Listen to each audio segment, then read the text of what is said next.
इस गांव की शांति ही इसकी सबसे बड़ी दौलत है। रात को कोई हमारा सामान चुरा रहा है। मेरे घर से दूध का भगोना ही गायब है। मैं पूरी रात जागा, फिर भी कुछ पता नहीं चला। गुरुजी, अब आप ही कुछ कीजिए। शक्ति से नहीं, बुद्धि से पकड़ेंगे चोर को। अब देखते हैं ये जलेबी चोर के मुंह में कैसी लगती है। वाह, इस बार तो मीठा माल मिला है। अरे, ये तो गोबर की जलेबी थी। अब असली जाल बिछाना है। इस बार चोर बचेगा नहीं। चोर रात में दरवाजे के हैंडल को छू रहा है। चमकदार पाउडर उसके हाथों पर अनजाने में चिपक रहा है। जिसके हाथ चमक रहे हो वही चोर है। रुको, रमेश ही चोर है। रमेश पकड़ा गया। वो रोते हुए अपनी गलती मानने लगा। गलती मानना अच्छी बात है, लेकिन अब सबक सीखो। सुबह की धूप शांत गांव पर, लोग चल रहे हैं, मुस्कुरा रहे हैं, बच्चे फिर से खेल रहे हैं। अब मैं खेत में काम करूंगा। गुरुजी ने गांव के बच्चों को समझाया, बुद्धि से हर मुश्किल हल हो सकती है। गांव के बच्चे अब दादाजी को अपना हीरो मानते थे। रात को सब चैन की नींद सोते थे। कोई डर नहीं रहा। गुरुजी चांदनी देख रहे थे। गांव के लोग अब एकजुट हो चुके थे और इस तरह गुरुजी की चतुराई ने गांव को फिर से खुशहाल बना दिया। अब की बार मैं और चालाक बनूंगा।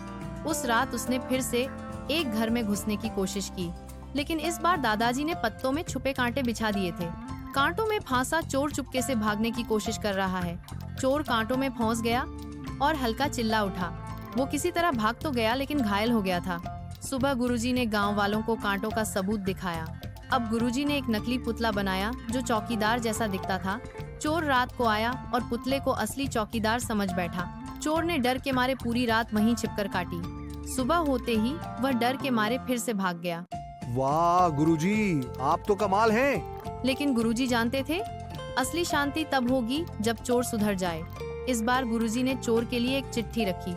रात को चोर आया और चिट्ठी पढ़ते ही चौंक गया। उसकी आंखों में थोड़ी शर्म और सोचने की भावना आ गई। सुबह उसने खुद गांव वालों के सामने अपनी गलती मानी। मैंने बहुत गलत किया, मुझे माफ कर दीजिए। अब तू रामू है, मेहनती किसान। अब वह लड़का रोज सूरज निकलने से पहले खेतों में पहुंचता। लोगों ने उसका सम्मान करना शुरू कर दिया। बच्चे उसे रामू चाचा कहने लगे। गुरुजी ने गांव को सिर्फ चोर से नहीं, एक बुराई से बचाया था और इस तरह गांव में फिर कभी चोरी नहीं हुई। रामू अब हर त्योहार पर सबसे पहले पहुंचता और मदद करता। गुरुजी गांव के बच्चों के समूह को पेड़ के नीचे बैठाकर कहानी सुना रहे हैं। बापे, रामू झाड़ू लगा रहा है और गांव के त्योहार के लिए सजावट लगाने में मदद कर रहा है। अरे नहीं, फिर से चोरी। शायद रामू फिर अपनी पुरानी आदत पर लौट आया है। रामू बदल चुका है। हम मिलकर असली चोर ढूंढेंगे। रामू ने खुद ही चोर को पकड़ने की ठानी। अब मैं अपनी सच्चाई साबित करूंगा। उसने खेतों के पास कुछ अजीब आवाजें सुनी। उसने देखा कोई आदमी बोरियां उठा रहा है। तू वही है जिसने मुझे बदनाम किया।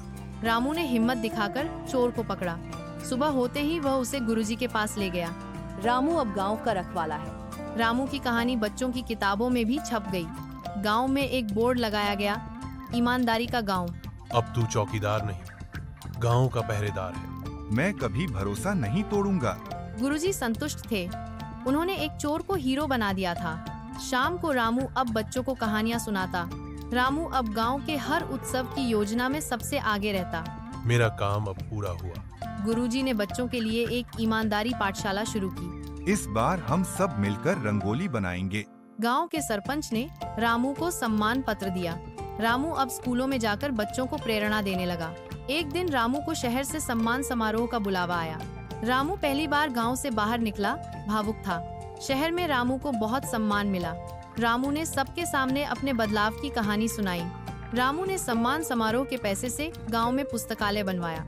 पुस्तकालय का नाम रखा गया ज्ञान केंद्र। कहानी पसंद आई हो तो सब्सक्राइब करना मत भूलना।